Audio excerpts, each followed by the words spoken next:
We do this every day, so naturally, we're sensitive to quality of fuel issues. We're hearing from guys that their bikes are crapping out for no apparent reason. Yesterday it was running fine, and today it won't start. There must be something wrong with the carbs.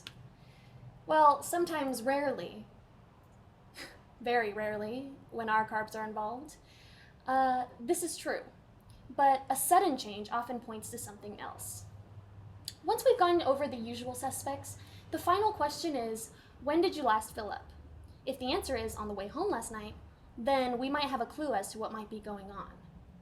First, some science. Ethanol dissolves in both gasoline and water. Ethanol is also hydrophilic, meaning that it absorbs water. In fact, it has a higher affinity for water than it does for hydrocarbons, and this is where the trouble lies. It sucks water out of the air like a sponge. At small concentrations, it'll pass through, but when it approaches what we call the saturation point, the problems begin. More science. Warm ethanol holds more water, so the saturation point is higher. But when it cools off, it'll precipitate out and sink, where it accumulates into a layer of ethanol and water with little or no gas in it. This is known in the industry as phase separation. As you might predict, evidence is accumulating, which suggests that if you fill up soon after the tanker truck has left your favorite corner station, you've got a higher likelihood of putting gas into your tank that's going to start separating shortly. That is, if it already hasn't started to. So you make it home just fine. But overnight in the cold garage, high school chemistry kicks in, and in the morning, you're sucking water and ethanol into your engine. Let's take a step back and suppose that we're a refinery, and we're blending ethanol that's already at or near the saturation point. Not hard to do. The industry itself notes that ethanol can become saturated in 90 days, given warmth and humidity, such as what you'd find in the subtropical Gulf states where the majority of refineries are located. Get this, they have to leave headspace in the bins just to allow for it. Pardon me for being cynical. But let's further imagine that we deliberately add just a little water to stretch the supply. I know. Oil companies are notoriously ethical, but we're that one in a zillion who see a chance to grab just a bit of pure profit. And hey, nobody monitors water content anyway. So as long as we keep it warm, phase separation will be somebody else's problem. In doing this, we've primed our faithful customers for a calamity. And once again, true to what you'd predict, complaints nationwide are up sharply. And not just from motorcyclists, of complete engine failures that technicians are attributing to defective gas. Your Suburban needed new injectors and a fuel pump, lady. That'll be $1,700 bucks. Here's where it gets bizarre though. Every state has a weights and measures agency that's supposed to protect us consumers.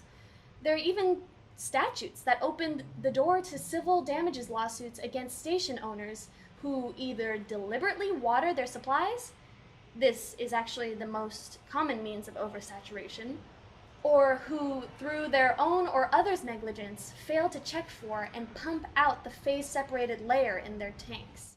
You'd think that courts all over the country would be filling up with aggrieved motorists.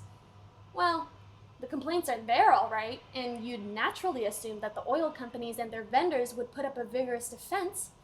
It is the American thing to do, right?